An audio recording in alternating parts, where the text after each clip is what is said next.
Olá, meu nome é Cristina Vicente e nós vamos dar a aula de número 16 do curso de Células e Tecidos sobre diferenciação e morte celular.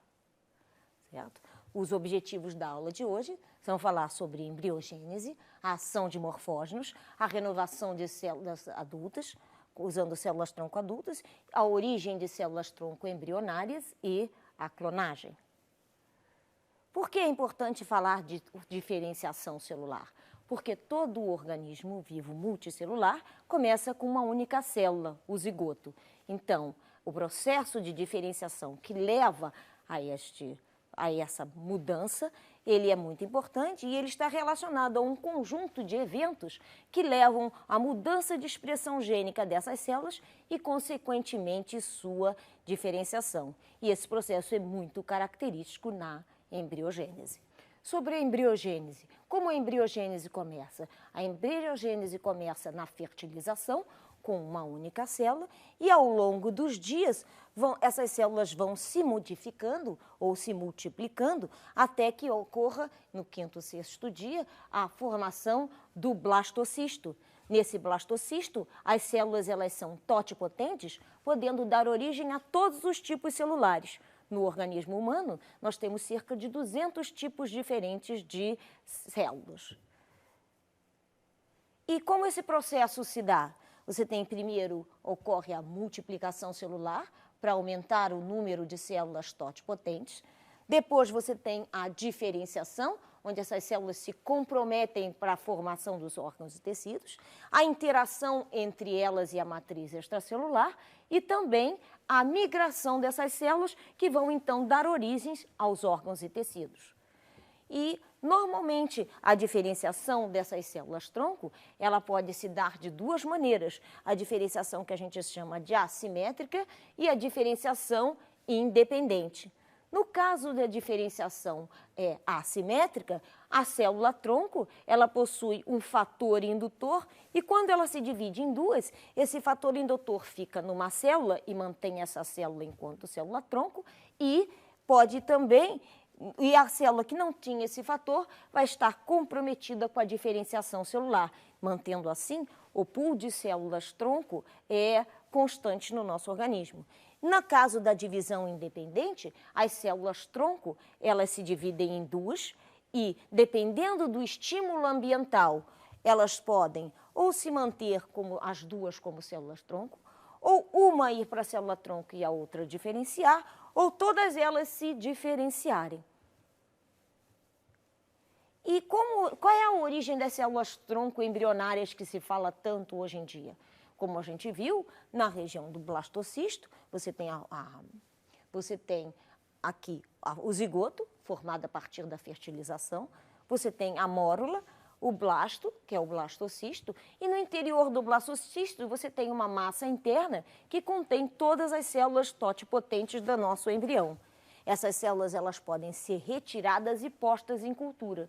E quando elas são postas em cultura sem nenhum fator que a gente chama de morfógeno, essas células elas vão se manter indiferenciadas e totipotentes.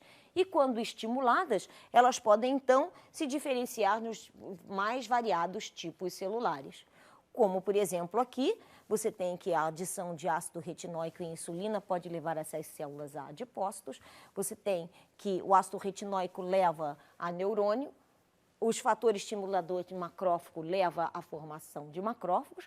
E nós temos também a formação de células musculares lisas e astrócitos e oligodendrócitos, dependendo do tipo de morfógeno que nós estamos trabalhando. Esses morfógenos, eles de uma forma geral são proteínas que são produzidas pelas células e liberadas no ambiente e vão atuar nessas células estimulando a alteração do padrão de expressão gênica. Quando a gente fala disso, a gente fala de clonagem. E o que quer dizer clonagem? O primeiro organismo mamífero que foi clonado foi a ovelha chamada de Dolly, lá nos idos dos anos 90.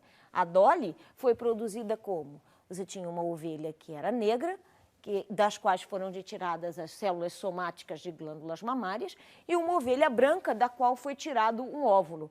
Esse óvulo ele sofreu uma retirada do núcleo e nós tivemos a fusão das células somáticas com o óvulo anucleado. Esse óvulo, então, se transformou num zigoto e nós tivemos esse zigoto foi colocado numa ovelha branca e gerou o aparecimento da Dolly, que foi o primeiro clone de mamíferos que se formou. Certo? E como se dá a diferenciação das células adultas e qual a função dessa diferenciação das células adultas? Você tem que quase todos os nossos órgãos e tecidos, até agora se conhece, tem células tronco adultas, que estão responsáveis pela diferenciação ou pela renovação dos órgãos e tecidos. Você tem exemplos disso, por exemplo, quando a gente fala das células epiteliais. Nós temos que a nossa pele, ela perde células todo dia, o tecido epitelial é renovado todo dia. E como isso acontece? Células epiteliais, troncoepiteliais, eles estão na região mais profunda da derme, e essas células, conforme elas vão se diferenciando, essas células tronco se multiplicam e se comprometem com a diferenciação celular, renovando as diferentes camadas da pele. Além disso, nós temos a diferenciação do tecido conjuntivo.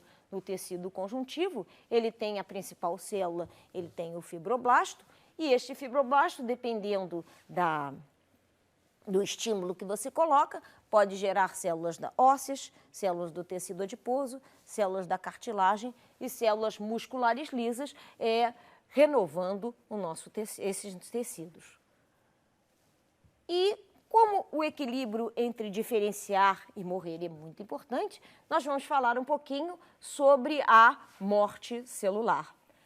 O que nós vamos falar sobre morte celular? O objetivo de falar de morte celular é diferenciar necrose de apoptose, falar da ação das caspases na apoptose, comentar sobre a via extrínseca e extrínseca de apoptose e sobre as proteínas que regulam este processo.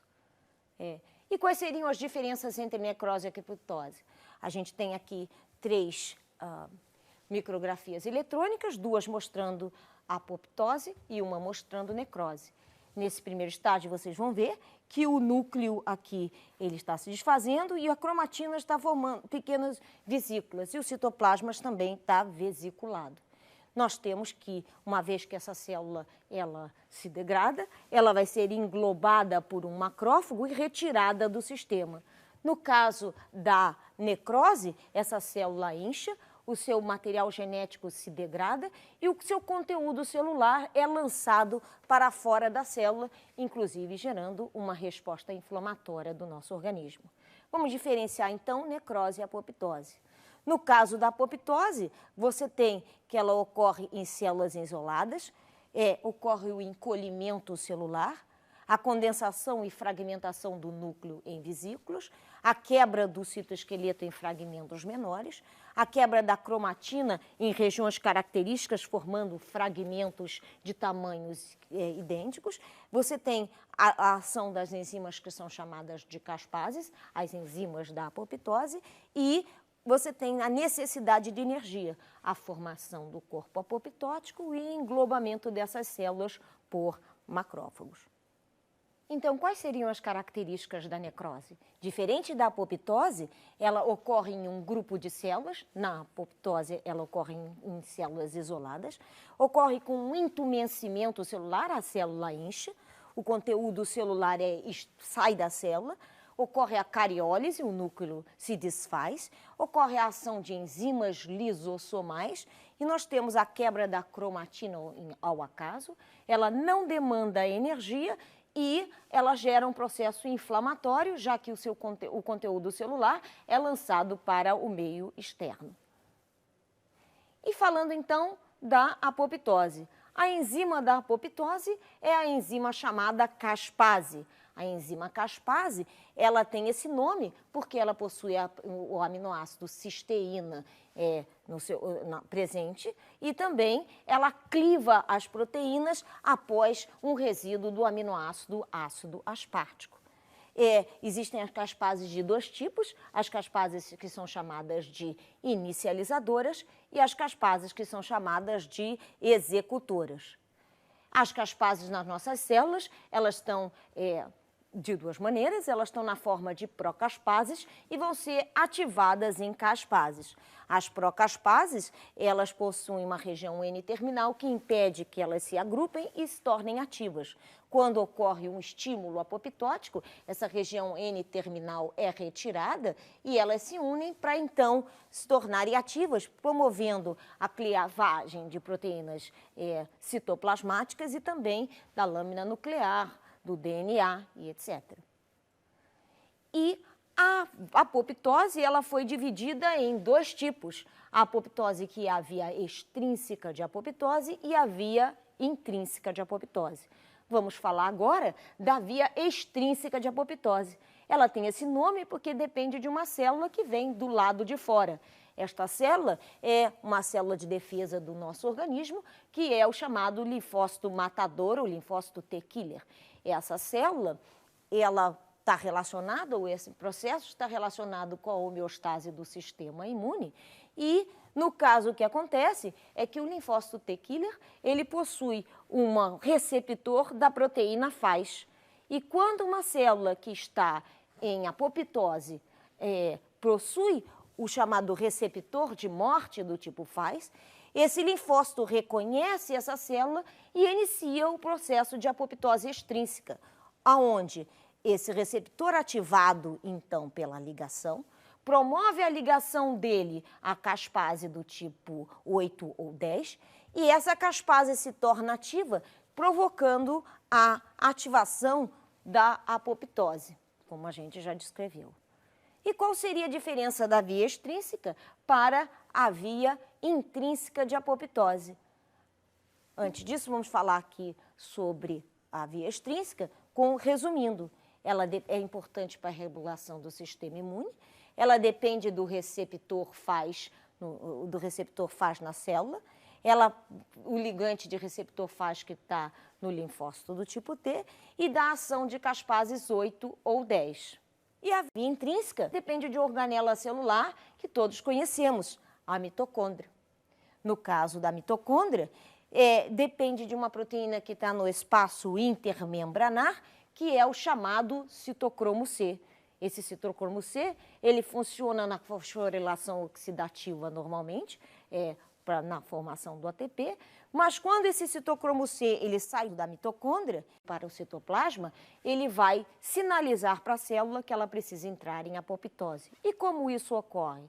Nós temos que o que acontece é que o citocromo C sai, encontra-se com uma proteína chamada de APAF no citoplasma, e 7 dessas proteínas APAF se juntam e vão formar um apoptossomo, ou corpo de apoptose. Esse apoptossomo se liga com a caspase do tipo 9, a procaspase 9, e essa procaspase se torna uma caspase, então estimulando a morte celular da via intrínseca. E qual seria o resumo da via intrínseca? Você tem que ela depende da APAF, esse nome APAF quer dizer que ela é um fator ativador de protease apoptótica e que está no citoplasma, do citocromo C, que está no espaço intermembranar da mitocôndria, do apoptossomo, formado pela adição desses dois, e da ativação da caspase do tipo 9. E como ocorre a regulação da via intrínseca de apoptose? A via intrínseca de apoptose é regulada pelas proteínas chamadas de proteínas da família BCL2, certo? Elas regulam, e como elas regulam esse processo? Regulando a liberação do citocromo C a partir da mitocôndria. E como esse processo acontece? Você tem que essa BCL2, algumas são pró, outras são antiapoptóticas, e como se distingue uma nessa família? Elas têm sequências de aminoácidos característicos e a presença ou ausência dessas sequências de aminoácidos formam proteínas que são pró e proteínas que são antiapoptóticas. A gente tem que a BCL2, ela foi dividida em 3 grandes grupos, as chamadas antiapoptóticas, a BCL2 e a BCLX, tá? As pró-apoptóticas do tipo BH1, 2, 3, que contém os resíduos 1, 2 e 3, e a BH3 somente, que possui somente o resíduo 3. No caso da proteína pró-apoptótica BH123, os principais representantes são a BAX e a BAD, e a BAX e a BAC, e no caso da proteína a pró-apoptótica do tipo 3, nós temos a chamada BAD e a BID. Vamos ver como ela funciona. Você tem que, quando você não tem um estímulo de morte celular, a BCL2 ela está no citoplasma e ela impede a saída do da citocromo C para o citoplasma. Como isso acontece? Você tem que, na membrana externa da mitocôndria, as proteínas da família BH123, elas estão separadas. E impedidas de se unir pela BCL2. Quando a gente tem um estímulo apoptótico, o que acontece? Essa BCL2 é inibida e aquelas proteínas que estavam separadas se juntam e formam um canal para a saída da proteína das proteínas do citocromo C para o espaço citoplasmático. Nós temos que, além de você ter as proteínas de BCL2 anti-apoptóticas, como a BCL2 propriamente dita, e a BH123 e a BH3, nós temos também proteínas que regulam a morte celular, como as IAPs e a anti-AP. E o que é uma IAP? Uma IAP é uma proteína inibidora de apoptose. E a IAP está no citoplasma. Para se no caso de não ter estímulo apoptótico, você tiver uma procaspase se tornando caspase, essa IAP se liga a essa caspase ativa e bloqueia uma apoptose inespecífica ou indesejada. E nós temos que, quando você tem o estímulo apoptótico, o que acontece é que as proteínas BH123 se juntam e, além do citocromo C sair do citoplasma, sai também uma proteína chamada de anti-AP. Então, você tem a formação do apoptossomo para ativar a apoptose e a anti-AP se ligando com as IAPs citoplasmáticas para impedir que esse processo seja bloqueado de qualquer maneira. Então, aqui você tem o papel da via intrínseca da apoptose. A importância da gente compreender um pouquinho de diferenciação e morte celular é que a regulação desses processos entre diferenciação, proliferação, diferenciação e morte, elas levam à homeostase do organismo. Então, o equilíbrio do bom funcionamento do seu organismo depende de um equilíbrio entre proliferação, diferenciação e morte celular. E a perda desse equilíbrio pode levar ao desenvolvimento de doenças, como, por exemplo, o câncer. Então, na aula de hoje, nós falamos sobre esses dois processos e, por isso, é tudo. Obrigada.